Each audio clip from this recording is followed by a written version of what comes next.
Hello friends, welcome to கோல் சமையல். இன்றைக்கி நம்ம கோல் சமையல் சேனலில் டீ கடை இனிப்பு போண்டா எப்படி செய்யலான்றதை பார்க்கலாம். ஈஸியான ஸ்நாக்ஸ் ரெசிபியான இந்த இனிப்பு போண்டாவை வீட்டிலையே செய்யலாம். கோல் சமையல் சேனலை சப்ஸ்கிரைப் பண்ணிக்கோங்க. பக்கத்தில் இருக்க ஆளுன்ற பெல் ஐகானை கிளிக் பண்ணிக்கோங்க ஃப்ரெண்ட்ஸ். அப்போ தான் நான் போடுற வீடியோ உடனே உங்களுக்கு நோட்டிஃபிகேஷனில் வரும். போண்டா குண்டு குண்டுன்னு சூப்பராக ரெடி ஆயிடுச்சு. ஈவினிங் ஸ்நாக்ஸாக செஞ்சு வச்சோம்னா குழந்தைங்கள்லேருந்து பெரியவங்க வரைக்கும் எல்லாருமே விரும்பி சாப்பிடுவாங்க. சாப்பிட்றதுக்கு ரொம்பவே டேஸ்ட்டாக இருக்கும். எல்லாருக்கும் பிடிச்ச இந்த டீ கடை இனிப்பு போண்டாவை வீட்டில் இருக்க பொருட்களை வச்சு ரொம்பவே ஈஸியாக செய்யலாம். நம்ம வீட்டில் இருக்க கிண்ணம் அல்லது டம்ளரில் மாவு அளந்து எடுத்துக்கலாம். 1 கப் அளவு மைதா மாவு எடுத்துக்கோங்க.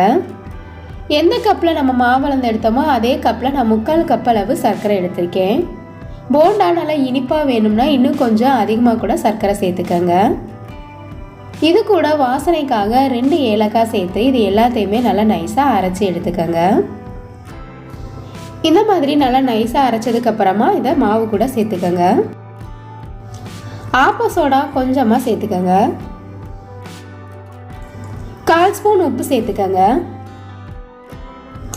ரவை 1 ஸ்பூன் சேர்த்துக்கலாம். ரவை சேர்த்து செய்யும்போது நம்மளுடைய போண்டா நல்லா மொறுமொறுப்பாக டேஸ்ட்டாக இருக்கும். நம்ம சேர்த்துருக்க எல்லா பொருட்களையும் நல்லா தண்ணி சேர்க்குறதுக்கு முன்னாடியே கலந்து விட்டுக்கோங்க. இந்த மாதிரி நல்லா கலந்ததுக்கப்புறமா கொஞ்சம் கொஞ்சமாக தண்ணி சேர்த்து மாவை நல்லா கொழப்பாக பிசைஞ்சு எடுத்துக்கலாம். முதவே அதிக தண்ணி சேர்த்துடாமல் கொஞ்சம் கொஞ்சமாக தண்ணி சேர்த்து நல்லா பிசைஞ்சுக்கோங்க. அப்போ தான் நம்ம போண்டாவுக்கு சரியான பதத்துக்கு மாவு பிசைய முடியும். இந்த மாதிரி போண்டாவை ஒரு தடவை நீங்கள் வீட்டில் ட்ரை பண்ணி பார்த்துட்டிங்கன்னா அடிக்கடி வீட்டிலேயே செய்வீங்க. அந்தளவு ரொம்பவே ஈஸியான ஸ்நாக்ஸ் ரெசிபி இது. கட்டிகள் இல்லாமல் நல்லா இந்த மாதிரி பிசைஞ்சு விட்டுக்கோங்க. 1 கப் அளவு மாவுலையே நிறைய போண்டாக்களை பொரிச்சு எடுக்கலாம். அதே சமயம் நமக்கு எண்ணெயும் அதிகமாக செலவாகாது. மாவை நல்லா பிசைஞ்சாச்சு. மாவோட பதம் இந்த மாதிரி நல்லா கொழப்பாக இருக்கணும். எடுத்து ஊற்றுறதுக்கு ஈஸியாக இருக்கணும். 10-15 நிமிஷத்துக்கு மூடி போட்டு மூடி வச்சுருங்க. நல்லா ஊறிடுச்சு. இந்த மாதிரி கொஞ்ச நேரம் ஊற வச்சுட்டு நம்ம செஞ்சோம்னா போண்டா நமக்கு சூப்பராக வரும். மாவை இந்த மாதிரி கொஞ்சமாக கையில் அள்ளி இது மாதிரி எண்ணெயில் நம்ம ஊற்றிடலாம். இதே போல் போண்டாக்களை பொரிச்சு எடுத்துக்கலாம். ஒரு கடாயில் தேவையான அளவு எண்ணெய் எடுத்துக்கோங்க. எண்ணெய் நல்லா சூடானதுக்கு அப்புறமா கொஞ்சம் கொஞ்சமாக நமக்கு போண்டாவோட சைஸு பெருசாவோ சின்னதாவோ எந்த அளவு நமக்கு தேவையோ அதுக்கு தகுந்த மாதிரி போண்டாக்களை போட்டு நம்ம பொரிச்சு எடுத்துக்கலாம். லைட்டாக அப்பப்போ இந்த மாதிரி திருப்பி விட்டுருங்க.